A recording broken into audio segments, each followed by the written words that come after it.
बिस्मिल्लाहिर्रहमानिर्रहीम, अस्सलाम वालेकुम। Welcome to my YouTube channel. कैसे हैं आप सब लोग? उम्मीद करती हूँ कि आप सब बिल्कुल ठीक होंगे।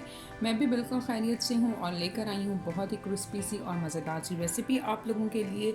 जी तो हम बनाने के लिए जा रहे हैं पोटैटो स्टिक्स।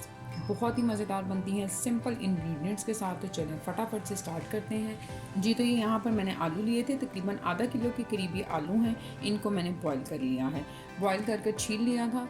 और ये मैंने यहाँ पर तकरीबन हाफ कप के करीब मोज़रेला चीज़ ली थी, उसको मैंने अच्छी तरह से कद्दूकश कर लिया है।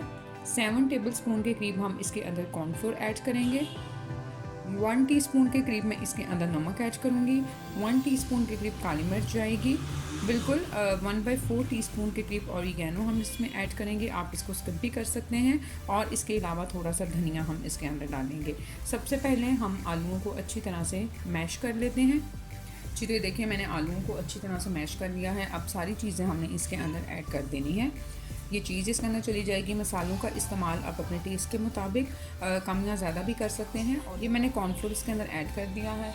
और अब इन तमाम चीज़ों को हमने अच्छी तरह से मिक्स कर लेना है। ये देखें, इन तमाम चीज़ों को आपने बहुत अच्छी तरह से मिक्स करना है। ये देखें कि ये बिल्कुल एक डो सी फॉर्म में आपके पास आ जाएं। आपने कॉर्नफ्लोर की क्वांटिटी इस तरह से एडजस्ट करनी है कि अगर आपको लगे कि आप पोटैटो स्टिक्स बना रहे हैं और वो टूट रही हैं, तो आप उसके अंदर मज़ीद 1 से 2 टेबल स्पून के करीब कॉर्नफ्लोर और ऐड कर सकते हैं। ये देखें सारी चीज़ें बिल्कुल अच्छी तरह से मिक्स हो चुकी हैं और ये हमारे पास एक बॉल सी फॉर्म में ये इसका जो मिक्सचर है वो तैयार हो चुका है। अब हम इसको करते हैं साइड के ऊपर और इससे पोटैटो स्टिक्स तैयार करेंगे। जी तो मिक्सचर हमने अच्छी तरह से मिक्स कर लिया है। अब हम इसको स्टिक्स की फॉर्म में शेप दे देते हैं। नमक और मिर्च इसको मिक्स करने के बाद आप एक दफ़ा से टेस्ट कर लीजिएगा। नमक और मिर्च अगर कम लगे तो आप इसको अंदर थोड़ी सी और ऐड कर सकते हैं। इसी तरह से रोल करते हुए हमने पोटैटो स्टिक्स जो है वो तैयार कर लेनी है। आपकी मर्ज़ी है, आप इसका साइज़ बहुत ज़्यादा मोटा, लंबा या छोटा रखना चाहें तो ये आपके ऊपर डिपेंड करता है। इसी तरह से रोल करने से बहुत आसानी के साथ ये देखें हमारे पास पोटैटो स्टिक्स तैयार हो जाएंगी। और मैं इसी तरह से बाकी के स्टिक्स को भी तैयार कर लेते हैं। ऑयल हम उन्हें गर्म होने के लिए रख दें, जैसे गर्म हो जाएगा हम इसको फ्राई कर लेंगे। जी तो ऑयल हमारे पास गर्म हो चुका है। हम पोटैटो स्टिक्स को ऑयल के अंदर डाल देंगे और मीडियम हाई फ्लेम के ऊपर हमने इनको खूबसूरत सा गोल्डन कलर आने तक फ्राई कर लेना है।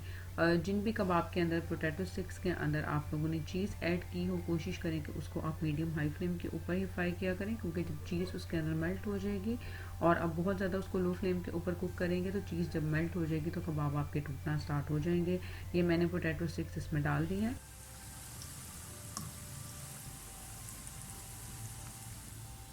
जी तो देखें हाई फ्लेम के ऊपर तकरीबन 3 से 4 मिनट लगे इसको खूबसूरत सा कलर इसके ऊपर आने पर। और ये देखें किस कदर खूबसूरत सा कलर इसके ऊपर आ चुका है। अब मैं इसको निकाल लूँगी।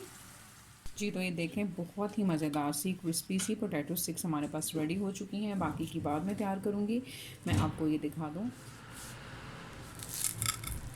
ये देखें बहुत ही क्रिस्पी और बहुत ही मज़ेदार सी पोटैटो स्टिक्स। ये देखें बहुत ही मज़ेदार ये बनी है। आप इसको ज़रूर ट्राई कीजिएगा।